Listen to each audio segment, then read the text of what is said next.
From the BBC World Service, in association with ABC and All India Radio, this is Stumped.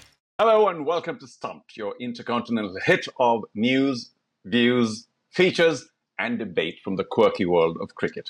I'm Charu Sharma, subbing this week for Alison Mitchell, and I'm in Mumbai because of a bereavement in the family. I had to rush here. But, you know, there's always time for our favorite cricket show. Also, that reminds me, last week, and perhaps I should have mentioned it in last week's Stumped, we had the passing away of Salim Durrani, my biggest and earliest cricketing hero here in India. And because of the IPL Times, a quick reminder that maybe 60 years ago or so, if there was T20 cricket, he would have easily been its biggest hero. Nice to see you, Charu, in the big chair this week. Hello to you. Brett Sprigg here at the ABC in Sydney, where it must be said, not a lot of happening in cricket locally, but I've spoken to the man you usually see here, Jim Maxwell. He's visiting Normandy, which is obviously a sobering testament to the sacrifice of so many young men, June 6 being the key date there, D-Day. And when I flash forward to June 6 this year, no doubt there will be an anniversary memorial observance on that date, but on a much lighter note, it'll also be the day before the World Test Championship at the Oval, Australia versus India, as a nice entree leading into the Ashes. So it's exciting, and it's now only 7 weeks away. Hi guys, I'm Nikesh Rugani. Great to be here. Charu, Brett, thanks for having me on.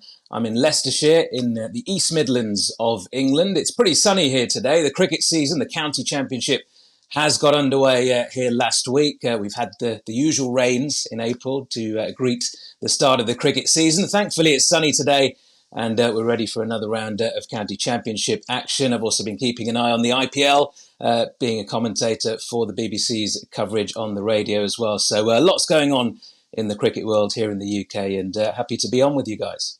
Yes, Nikesh, welcome to the show, especially, and of course, about that commentary on IPL. We'll be talking to you a little later on that. But first, on the show, we are joined by a history maker. Doesn't happen very often. But of course, we often on Stump talk about international cricket stars or coaches who are paving the way for the next generation of stars. But today, we're joined by an umpire who's doing just that. Kim Cotton from New Zealand has become the first female on-field umpire to stand in a men's international. But not just that, it's between two full member nations. A very warm welcome to you, Kim. Thanks for joining us. Thank you. It's a pleasure to be here. I just think umpiring is a very tough job, but you obviously, liked it? Yeah, definitely. I mean, it's the closest you can get to actually playing the game without playing the game. I mean, yeah, I've spoken to commentators. They think they've got the best spot. You know, they're sitting up there watching. They've got replay, so they can look at things a couple of times. But no, I'm right out there in the middle, and I get to see it all. And if I'm doing my job properly, not impacting on the game. So.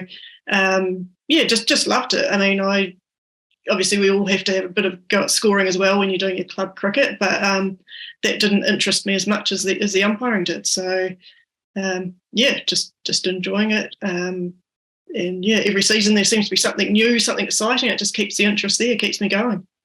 As Charu mentioned, that piece of history that you got to be a part of, Kim, or that you achieved, New Zealand versus Sri Lanka. How was that moment? How did it feel? Because umpires can't show too much emotion. You're aware that it's something that's a pretty special piece of history, but how did it feel that moment, that day for you? At the end of the game, it was a relief to get through the game and have a good game. But yeah, building up to it, it was obviously, perhaps not obviously, but I was nervous. Yeah, and a lot of people came up to me and said, congratulations, well done, you know, have a good game, you deserve this. So it's helpful having that support building up to it. But I don't know whether it's sort of fully sunk in yet. For me, it's another game. It was another step up, another challenge. And yeah, as I said, I was extremely nervous because even though I've umpired most of the Black Caps at domestic cricket or club cricket and that, and I know them, it's still another level. It's more scrutiny. It's just that little bit more difficult. So, really, really honoured to be able to have that opportunity and hopefully more to come. But yeah, really, really pleased with how my game went that day. We talk about paving the way, and I know here in Australia we've got Eloise Sheridan and Claire Polisak, to name a couple that are always sort of on the fringes of achieving what you have, and they're great umpires. Why is that representation, do you think, important in cricket? I think it just so that anybody else that was thinking of playing cricket, umpiring cricket, any sort of involvement in cricket, they can see that there are females. You don't have to be male to be involved, and it's a game that there's different aspects. Everyone can be involved. I don't know that I'm paving the way as such. I'm just one person out there umpiring, doing my thing, and if that inspires others, fantastic.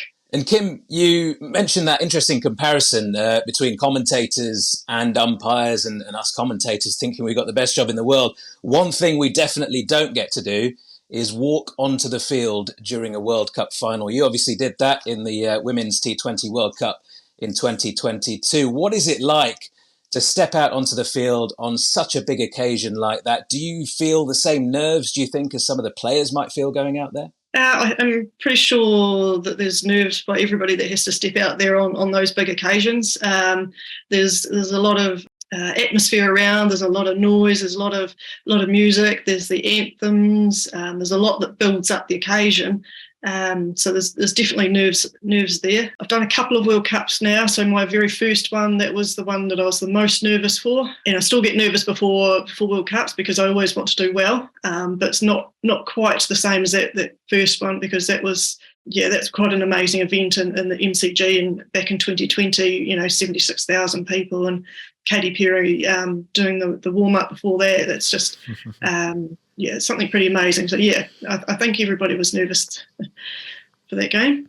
Kim, I must confess that as a commentator, I find it difficult to listen to matches, reruns of matches I've commentated on, because, one feels one could have always said this or said that, or somehow make it look better. What about you? Do you watch reruns of matches you've umpired to maybe just assess your own performance? The short answer is yes, I do. Because there's more than just the out, not out decisions. There's also the wides and judging the short balls and things like that. There's more to it. And, I might make a decision and I think, well, no, that's what I saw. Particularly if it's not got DRS that can be reviewed, I might go and watch it later and see how it looked from the TV angle and go, oh, yeah, no, that was right. That is good. Going back to that first World Cup that I stood in, I don't remember a lot of that game, and I actually watched it because we had lockdown after that. I actually watched it during lockdown, and I was like, and going, oh, did I signal wide there? Oh, yes, I did. Oh, that's good. And oh, did I signal leg? Oh, yes, I did.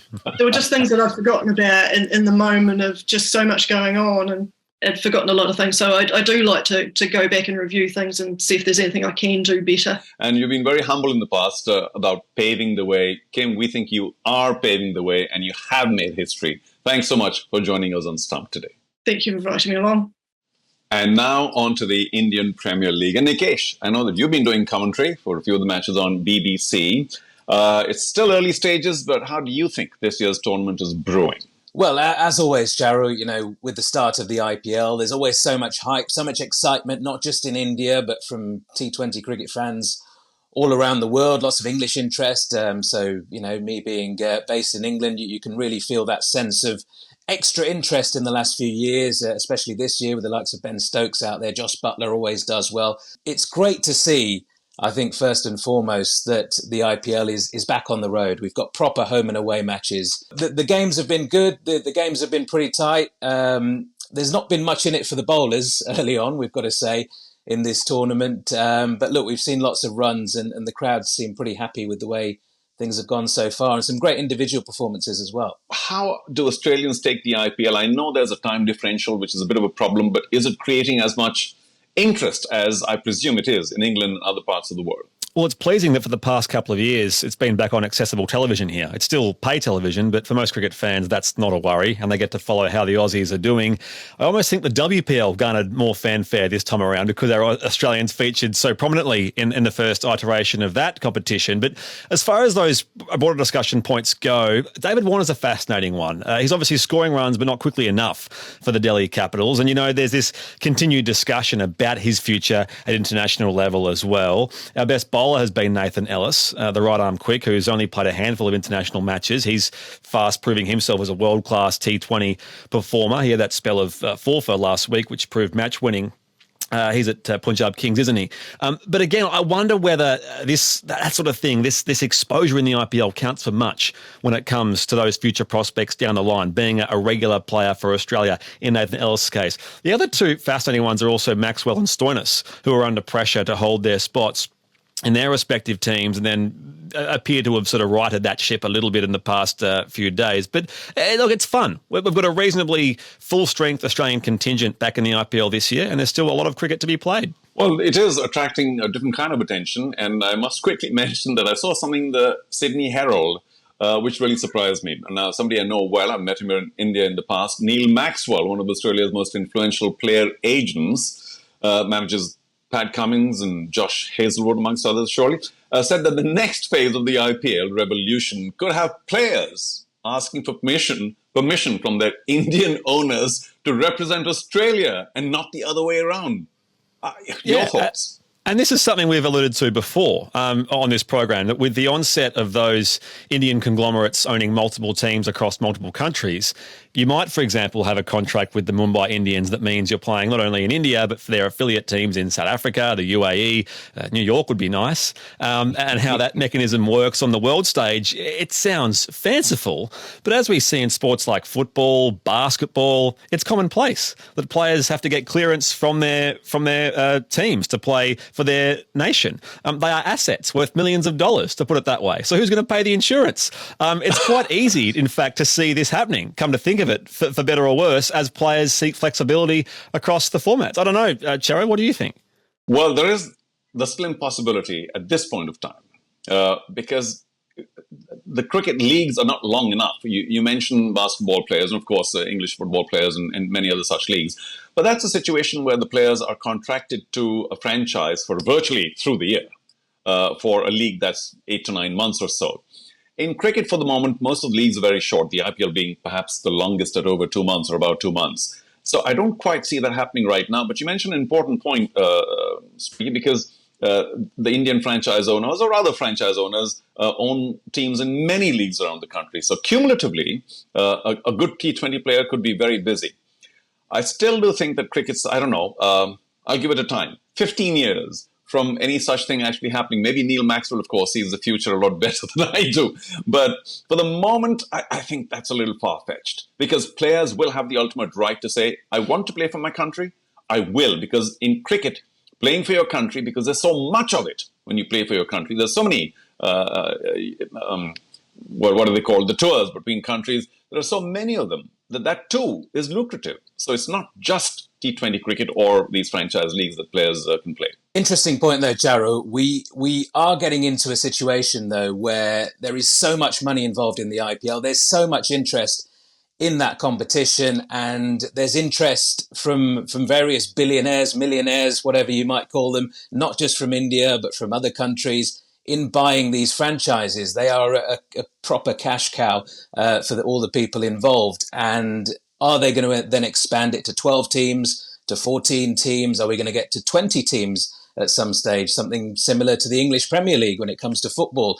And if you've got a 20-team league, are you going to need to play over 6 months? Perhaps. So I don't think we're as far off that kind of situation as maybe 15 years. That's my own personal opinion. And when it comes to international tours as well, are we going to see the World Test Championship continue in 10, 15 years' time? Probably not. I mean, South Africa don't seem particularly interested in playing Test cricket at the moment. You've got other countries like the West Indies, whose players pick and choose when they're available for the national team. In white ball cricket and in red ball cricket, the teams are completely different. Sri Lanka, there's other countries who just make no money. It costs them so much to stage test matches. Are we just getting away from this where maybe just India, Australia and England play test cricket and everybody else kind of frees themselves up? Well, you share my thoughts on Test match cricket, because very often on Stumped and elsewhere, I have said that that's the one in big trouble. So we'll see about the World Test Championship. But I still do believe that the one thing that will keep cricket away from the situation that Neil Maxwell and all of us talk about now is the fact that only the IPL seems to have gotten an official window, a clear window from the ICC. But let's get back to the IPL. And some unbelievable matches. Nikesh, of course, you've been involved in Brett. I wonder if you've been watching them. There's a 2% chance in my own little kitchen statistics of chasing 200. Yet, it seems almost a norm now.